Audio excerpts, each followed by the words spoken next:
2025ರ ಮಹಾಶಿವರಾತ್ರಿಗೆ ಕ್ಷಣಗಣನೆ ಆರಂಭವಾಗಿದೆ. ನಗರದಲ್ಲಿ ಮಾತ್ರವಲ್ಲ, ರಾಜ್ಯದಲ್ಲಿರುವಂತಹ ಅನೇಕ ದೇವಾಲಯಗಳಲ್ಲಿ ಇಂದು ಮುಂಜಾನೆಯಿಂದಲೇ ಪೂಜೆ ಕೂಡ ಆರಂಭ ಆಗಿರುವಂತದ್ದು. ನಾನು ಹಾಗೂ ನಮ್ಮ ತಂಡ ಈ ಸದ್ಯ ಕೊಯಮತ್ತೂರಿನಲ್ಲಿರುವಂತಹ ಈಶಾ ಫೌಂಡೇಶನ್ ನಲ್ಲಿ ಮಹಾಶಿವರಾತ್ರಿ ಆಚರಣೆಯನ್ನ ವೀಕ್ಷಿಸೋದಕ್ಕೆ ನಿಮಗೆಲ್ಲರೂ ತೋರಿಸೋದಕ್ಕೆ ಬಂದಿದ್ದೇವೆ.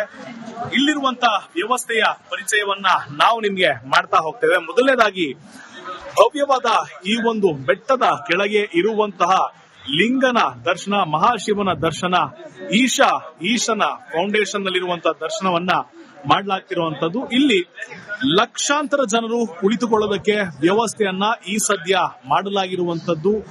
ದೇಶದ ಗೃಹ ಮಂತ್ರಿಗಳಾದಂತ ಅಮಿತ್ ಶಾ ರವರು ಇವತ್ತು ಮುಖ್ಯ ಅತಿಥಿಯಾಗಿ ಈ ಒಂದು ಕಾರ್ಯಕ್ರಮದಲ್ಲಿ ಪಾಲ್ಗೊಳ್ತಾ ಇದ್ರೆ, ದೇಶದ ವಿದೇಶದ ಅನೇಕ ಗಣ್ಯರು ಕೂಡ ಈ ಒಂದು ಮಹಾಶಿವರಾತ್ರಿಯ ಕಾರ್ಯಕ್ರಮದಲ್ಲಿ, ಅದ್ದೂರಿ ಕಾರ್ಯಕ್ರಮದಲ್ಲಿ ಪಾಲ್ಗೊಳ್ತಿರುವಂತದ್ದು. ಸುಮಾರು 30ರಿಂದ 40 ಕೌಂಟರ್ಗಳನ್ನ ಮಾಡಲಾಗಿರುವಂತದ್ದು. ಈ ಕೌಂಟರ್ಗಳಲ್ಲಿ ಕನಿಷ್ಠ ಪಕ್ಷ ಅಂದ್ರೂ ಕೂಡ ಸಾವಿರಾರು ಜನರು ಕುಳಿತುಕೊಳ್ಳೋದಕ್ಕೆ ವ್ಯವಸ್ಥೆಯನ್ನ ಇಲ್ಲಿನ ಮಂಡಳಿ ಕಲ್ಪಿಸಿರುವಂತದ್ದು.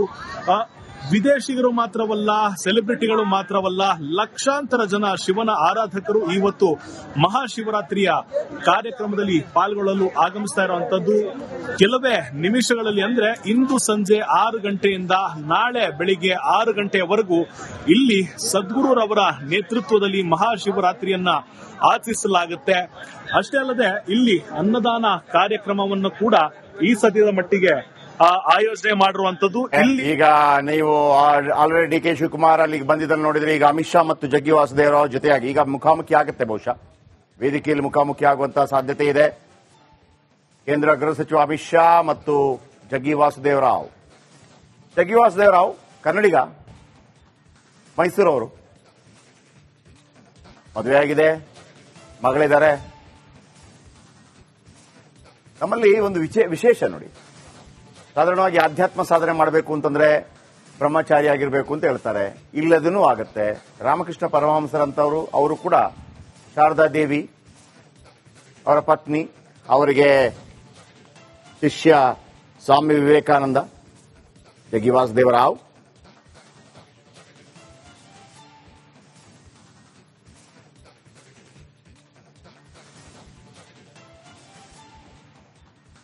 ಗಮನಿಸ್ತಾ ಇದ್ದೀರಿ, ಬಹಳ ಅದ್ಭುತ ಕಾರ್ಯಕ್ರಮ. ಇವತ್ತು ಫುಲ್ ಜಾಗರಣೆ ಇರುತ್ತೆ. ಈ ಮಹಾಶಿವರಾತ್ರಿಗೆ 2-3 ಕಥೆಗಳಿದೆ. ಮಹಾಶಿವರಾತ್ರಿಗೆ 2-3 ಕಥೆಗಳಿದೆ. ಒಂದು, ಆದಿ ಅಂತ್ಯ ಯಾವುದು ಅಂತ ಗೊತ್ತಾಗೋದಿಲ್ಲವಂತೆ. ಒಮ್ಮೆ ಬ್ರಹ್ಮಾಂಡದಲ್ಲಿ ಒಂದು ಬೆಳಕಿನ ಬುಗ್ಗೆ ಮೇಲಕ್ಕೇರುತ್ತಂತೆ. ಒಂದು ಬೆಳಕಿನ ಬುಗ್ಗೆ ಮೇಲಕ್ಕೇರಿದಾಗ ಅದರ ಆದಿ ಯಾವುದು ಅಂತ್ಯ ಯಾವುದು ಅಂತ ತಿಳ್ಕೊಳ್ಳೋದಕ್ಕೆ, ಅದರ ಆದಿಯನ್ನು ತಿಳ್ಕೊಳ್ಳೋದಕ್ಕೆ ವಿಷ್ಣು ಕೆಳಗೆ ಹೋಗ್ತಾರಂತೆ, ಬ್ರಹ್ಮ ಮೇಲಕ್ಕೆ ಹೋಗ್ತಾನಂತೆ. ಮೇಲಕ್ಕೆ ಹೋದಂತ ಬ್ರಹ್ಮ ನಾನು ಅದರ ಅಂತ್ಯವನ್ನ ಕಂಡಿದ್ದೇನೆ ಅಂತ ಸುಳ್ಳು ಹೇಳ್ತಾರಂತೆ. ವಿಷ್ಣು ಬಂದು ನನ್ನ ಆದಿಯಲ್ಲಿ ಅಂತ ನನಗಿದು ಗೊತ್ತಾಗ್ತಾ ಇಲ್ಲ ಅಂತ ಹೇಳಿದಾಗ, ಶಿವ ಬ್ರಹ್ಮನಿಗೆ ಬ್ರಹ್ಮಾಂಡದಲ್ಲಿ ಪೂಜೆ ಇಲ್ಲ ಅಂತ ಶಾಪ, ವಿಷ್ಣುವಿಗೆ ಆರಾಧನೆಯ ಒಂದು ಅವಕಾಶ ಅಂತ ಒಂದು ಕತೆ. ಮತ್ತೊಂದು ಕತೆ, ಸಮುದ್ರ ಮಥನ ಕಾಲದಲ್ಲಿ ಈಶ್ವರ ಹಾಲಾಹಲವನ್ನು ಸೇವಿಸಿದಾಗ ಅದು ವಿಷ ಗಂಟಲಿಂದ ಇಳಿಬಾರದು ಅಂತ ಹೇಳಿ ಪಾರ್ವತಿಯನ್ನು ಗಂಟಲನ್ನು ಹಿಡ್ಕೋತಾರೆ. ಸಾಧಾರಣವಾಗಿ ವಿಷ ಅಥವಾ ಹಾವು ಕಚ್ಚಿದ್ರೆ, ಮತ್ತೊಂದಾಗಿದ್ರೆ ವಿಷ ದೇಹಕ್ಕೆ ಸೇರಬಾರದು ಅಂತ ಹೇಳಿ ಮಲಗಿಸೋದಕ್ಕೆ ಬಿಡೋದಿಲ್ಲ, ಎಚ್ಚರಿಕೆಯಿಂದ ಇಟ್ಟಿರ್ತಾರೆ. ಅದು ಒಂದು ಕಾರಣ ಅಂತ ಹೇಳಿ ಒಂದು ಪುರಾಣಗಳಲ್ಲಿ ಇರುವಂಥದ್ದು. ಆದರೆ ಒಂದಂತೂ ಬಹಳ ಸ್ಪಷ್ಟ, ಪ್ರತಿ ತಿಂಗಳು ಶಿವರಾತ್ರಿ ಬರುತ್ತೆ, ವರ್ಷಕ್ಕೊಮ್ಮೆ ಮಹಾಶಿವರಾತ್ರಿ ಬರುತ್ತೆ. ಇವತ್ತು ಜಾಗರಣೆ ಮತ್ತು ಉಪವಾಸ ಮಾಡೋದ್ರಿಂದ ಶಿವನ ಶಕ್ತಿ ನಮ್ಮಲ್ಲಿ ಆವಿರ್ಭವಿಸುತ್ತೆ ಅನ್ನುವಂಥ ಒಂದು ನಂಬಿಕೆ ಇದೆ. ಶಿವ, ಪರಮೇಶ್ವರ, ಸನಾತನ ಧರ್ಮದಲ್ಲಿ ಮತ್ತು ಬ್ರಹ್ಮಾಂಡದಲ್ಲಿ ದೇವರ ಆರಾಧನೆಯ ಕಲ್ಪನೆ ಯಾವುದಾದ್ರೂ ಆರಂಭದಲ್ಲಿ ಬಂದಿದ್ರೆ ಅದು ಶಿವಲಿಂಗ. ಏನೀ ಶಿವಲಿಂಗ? ಶಿವಲಿಂಗ ಅದು ಬ್ರಹ್ಮಾಂಡದ ಒಂದು ಮೂರ್ತ ಸ್ವರೂಪ.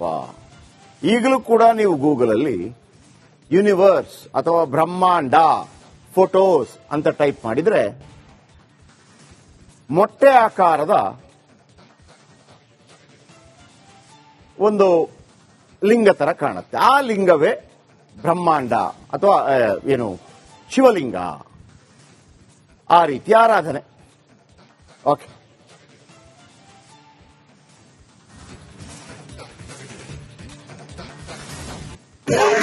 2025 ಮಹಾಶಿವರಾತ್ರಿಗೆ ಕ್ಷಣಗಣನೆ ಆರಂಭವಾಗಿದೆ. ನಗರದಲ್ಲಿ ಮಾತ್ರವಲ್ಲ, ರಾಜ್ಯದಲ್ಲಿರುವಂತಹ ಅನೇಕ ದೇವಾಲಯಗಳಲ್ಲಿ ಇಂದು ಮುಂಜಾನೆಯಿಂದಲೇ ಪೂಜೆ ಕೂಡ ಆರಂಭ ಆಗಿರುವಂತದ್ದು. ನಾನು ಹಾಗೂ ನಮ್ಮ ತಂಡ ಈ ಸದ್ಯ ಕೊಯಮತ್ತೂರಿನಲ್ಲಿರುವಂತಹ ಈಶಾ ಫೌಂಡೇಶನ್ ನಲ್ಲಿ ಮಹಾಶಿವರಾತ್ರಿ ಆಚರಣೆಯನ್ನ ವೀಕ್ಷಿಸೋದಕ್ಕೆ ನಿಮಗೆಲ್ಲರೂ ತೋರಿಸೋದಕ್ಕೆ ಬಂದಿದ್ದೇವೆ. ಇಲ್ಲಿರುವಂತಹ ವ್ಯವಸ್ಥೆಯ ಪರಿಚಯವನ್ನ ನಾವು ನಿಮ್ಗೆ ಮಾಡ್ತಾ ಹೋಗ್ತೇವೆ. ಮೊದಲನೇದಾಗಿ ಭವ್ಯವಾದ ಈ ಒಂದು ಬೆಟ್ಟದ ಕೆಳಗೆ ಇರುವಂತಹ ಲಿಂಗನ ದರ್ಶನ, ಮಹಾಶಿವನ ದರ್ಶನ, ಈಶನ ಫೌಂಡೇಶನ್ ನಲ್ಲಿರುವಂತಹ ದರ್ಶನವನ್ನ ಮಾಡಲಾಗ್ತಿರುವಂತದ್ದು. ಇಲ್ಲಿ ಲಕ್ಷಾಂತರ ಜನರು ಕುಳಿತುಕೊಳ್ಳೋದಕ್ಕೆ ವ್ಯವಸ್ಥೆಯನ್ನ ಈ ಸದ್ಯ ಮಾಡಲಾಗಿರುವಂತದ್ದು.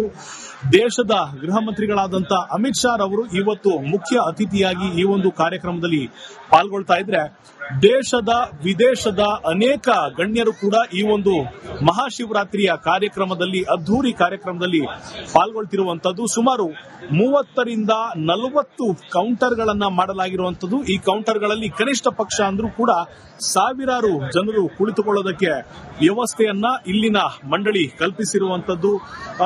ವಿದೇಶಿಗರು ಮಾತ್ರವಲ್ಲ, ಸೆಲೆಬ್ರಿಟಿಗಳು ಮಾತ್ರವಲ್ಲ, ಲಕ್ಷಾಂತರ ಜನ ಶಿವನ ಆರಾಧಕರು ಇವತ್ತು ಮಹಾಶಿವರಾತ್ರಿಯ ಕಾರ್ಯಕ್ರಮದಲ್ಲಿ ಪಾಲ್ಗೊಳ್ಳಲು ಆಗಮಿಸ್ತಾ ಇರುವಂತದ್ದು. ಕೆಲವೇ ನಿಮಿಷಗಳಲ್ಲಿ, ಅಂದ್ರೆ ಇಂದು ಸಂಜೆ 6 ಗಂಟೆಯಿಂದ ನಾಳೆ ಬೆಳಿಗ್ಗೆ 6 ಗಂಟೆಯವರೆಗೂ ಇಲ್ಲಿ ಸದ್ಗುರುರವರ ನೇತೃತ್ವದಲ್ಲಿ ಮಹಾಶಿವರಾತ್ರಿಯನ್ನ ಆಚರಿಸಲಾಗುತ್ತೆ. ಅಷ್ಟೇ ಅಲ್ಲದೆ ಇಲ್ಲಿ ಅನ್ನದಾನ ಕಾರ್ಯಕ್ರಮವನ್ನು ಕೂಡ ಈ ಸದ್ಯದ ಮಟ್ಟಿಗೆ ಆಯೋಜನೆ ಮಾಡಿರುವಂತದ್ದು. ಈಗ ನೀವು ಆಲ್ರೆಡಿ ಡಿ ಕೆ ಶಿವಕುಮಾರ್ ಅಲ್ಲಿಗೆ ಬಂದಿದ್ದನ್ನು ನೋಡಿದ್ರೆ, ಈಗ ಅಮಿತ್ ಶಾ ಮತ್ತು ಜಗ್ಗಿ ವಾಸುದೇವರಾವ್ ಜೊತೆಯಾಗಿ ಈಗ ಮುಖಾಮುಖಿ ಆಗುತ್ತೆ. ಬಹುಶಃ ವೇದಿಕೆಯಲ್ಲಿ ಮುಖಾಮುಖಿ ಆಗುವಂತಹ ಸಾಧ್ಯತೆ ಇದೆ. ಕೇಂದ್ರ ಗೃಹ ಸಚಿವ ಅಮಿತ್ ಶಾ ಮತ್ತು ಜಗ್ಗಿ ವಾಸುದೇವರಾವ್ ಕನ್ನಡಿಗ, ಮೈಸೂರವರು, ಮದುವೆಯಾಗಿದೆ, ಮಗಳಿದ್ದಾರೆ.